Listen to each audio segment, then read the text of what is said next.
The four panellists are each top experts in their field, and it gives me enormous pleasure to introduce them to you. Each will give a short address, and then we'll open the discussion to the floor. I've invited Nick Park to start. He is the panellist who will, I guess, be least known to you, as not only has he never had a wish to attract the limelight, and earning his living as a dentist, he's always been an amateur within golf, but behind the scenes, he's been particularly influential as a member of the various R&A golf course committees for the last 25 years. Nick knows more about the history of the battles within the ruling body than perhaps anybody else. And now, having retired from that august body, it's an enormous honour to invite him to open the discussion.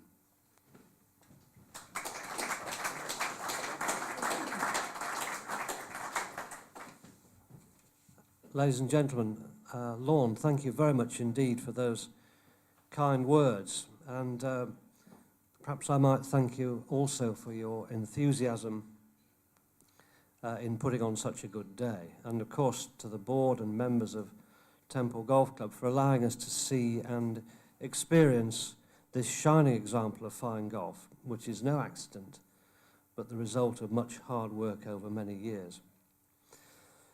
When I first began to play golf properly, as a teenager 50 years ago, there was no question that I enjoyed it. It cost me nothing, my father paid. And in singles or foursomes, it never took me more than 3 hours to get round the course. And those priceless values were a given so far as I was concerned. I simply didn't realise how lucky I was. But I did understand that Lindrick, my home course in those days and for many years, was a classic course, and it posed a challenge to which I was rarely equal. Now, by the mid-1970s, it was becoming clear to me that my golf was under threat. Not from expense, not from slow play, because 3-hour rounds were still the norm, but from American and TV-inspired methods of greenkeeping, which turned greens into bogs and negated the challenge I enjoyed so much. Now, seeing this happen on many other classic courses, including many famous links, even the old course, made it inevitable that I would come within the orbit of the great man himself, Jim Arthur, to whom golf owes such a debt. And it was largely because of Jim that I've spent the last 25 years or so trying to help the Royal and Ancient Golf Club, and latterly its successor, the R&A, persuade clubs and recreational golfers to manage their turf and roughs in ways which were in harmony with their own site and resources and the climate. And over that time, I think I was just too busy to notice that the two elements I took for granted, affordable golf and a 3-hour round, were becoming corrupted to such an extent that the very challenge of the game that I used to enjoy so much was disappearing. So even if the course is restored to its classic form, as we see out here, and assuming I want to afford it, then I'm sorry, but the 4.5-hour round just kills it for me, as does the boredom of hitting a wood for every second shot on most holes, on courses which are way too long for most of us, and certainly are for me.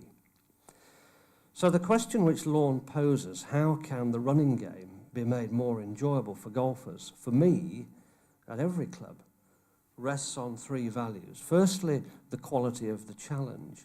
Is the course itself in good health, both architecturally and agronomically, for 12 months of the year? Secondly, is the golf affordable, both in terms of paying for the round and for the equipment we use to play it? Does it represent value for money? And finally, can it be played in a time frame which fits modern society? And bear in mind that if golf is to hold its own or even grow its footprint, it needs to appeal to all ages and abilities. What sort of game will we pass on to the next generation? Ticking all three boxes surely brings success, as we see here today. At its best, that means fine golf. And most of the many factors within the overall mix are within the control of a club. The only ones which are not, I would submit, are the climate, the equipment used to play the game, and the rules. And even those caveats are not as well defined as they might seem. But very rarely, in my experience, does the golfing consumer get asked to debate on a strategic level the quality of the product he or she is asked to consume. This seems fundamentally wrong because it prevents consumers from making informed choices about what is too difficult or too slow or too expensive.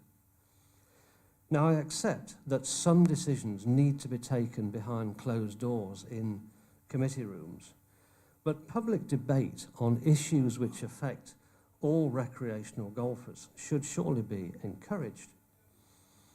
And my prediction is that this will happen because the age of internet communication is opening up great opportunities for invigorating, in constructive fashion, golfing institutions which need to respond to the challenges faced by the game. And I mean institutions in the broadest sense, the golfing media, the clubs themselves, as well as national or governing authorities. And if you want a flavour of how that can work, check out the USGA's website and take on board their Pace of Play initiative, launched in February this year. To conclude, many of you here today, I know, are working very hard to deliver a game which is fit for purpose. It will be very instructive to talk about the remaining barriers to success as you see them, because we can all learn from such debate.